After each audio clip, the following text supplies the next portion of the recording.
Guys, look what's going on here. My eggplant, look on the ground, is in the night. Look what's going on here.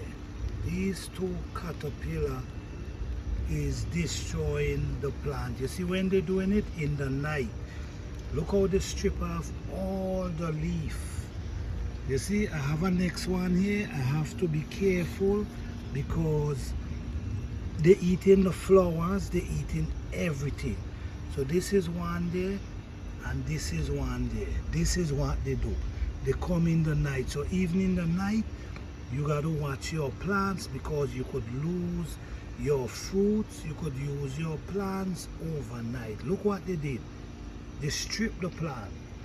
I'm passing by and I'm looking at the plant and I realize, God, look at how this plant looking.